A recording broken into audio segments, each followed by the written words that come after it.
ng bayan, maasahan anumang panahon. Magandang araw po sa ating lahat. Narito na ang latest update sa lagay ng ating panahon ngayon at sa magiging lagay ng panahon sa susunod na 24 oras. Sa kasalukuyan ay makikita pa rin natin sa ating satellite animation na may mga kaulapan pa rin na nagdadala ng mga maulang panahon sa bahagi ng Visayas, Mindanao at Palawan. At ito ay dulot ng Intertropical Convergence Zone o ITCZ. Samantalang easterlies naman ang nagdadala ng malinsangang panahon sa nalalabing bahagi ng bansa. Dahil nga sa pag-iral ng Intertropical Convergence Zone, asahan ang maulap na kalangitan na may mga kalat-kalat na pagulan at thunderstorms sa buong Mimaropa, sa buong Visayas, Zamboanga Peninsula, Caraga Region at Northern Mindanao. Ang mga nabanggit na lugar ay pinag-iingat sa banta ng mga biglaang pagbaha o pagguho ng lupa, lalo na kung may mga katamtaman at minsan ay malalakas na pag-ulan. Samantala sa nalalabing bahagi naman ng Mindanao, lalo na sa bahagi ng Soc-Sargen, ang Bangsamoro Region at Davao Region ay magiging bahagyang maulap hanggang sa maulap naman ang mga kalangitan na may mga isolated rain showers and thunderstorms. Dulot pa rin ito ng Intertropical Convergence Zone.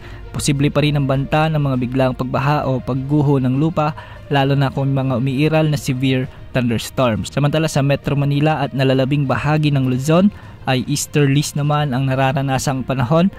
Kaya magkakaroon tayo ng bagyang maulap hanggang sa maulap na kalangitan na may mga isolated rain showers and thunderstorms. Posible pa rin ang banta ng mga biglang pagbaha o pagguho ng lupa, lalo na kung may mga severe thunderstorm. Makikita nga natin sa ating satellite animations na may mga thunderstorms ngayon sa Ilocos Region, particular sa Ilocos Sur, La Union at northern part ng Ilocos Norte. May mga malalakas na pag-ulan din dulot ng thunderstorms sa may Abra at ilang bahagi ng Zambales at Bataan. Kasama na rin ang ilang bahagi ng Bulacan. Para naman sa lagay ng mga pag-alon sa ating karagatan, ang mga baybayin sa extreme northern Luzon ay posibleng umabot hanggang 2.8 meters. Ang mga pag-alon sa nalalabing baybayin ng Luzon ay posible ang mga pag-alon hanggang 1.5 meters. Samantala, ang mga baybayin naman sa Mindanao at Visayas ay posibleng umabot hanggang 1.2 meters. Bukas asahan pa rin ang pag-iral ng Intertropical Convergence Zone sa malaking bahagi ng Visayas at Mindanao,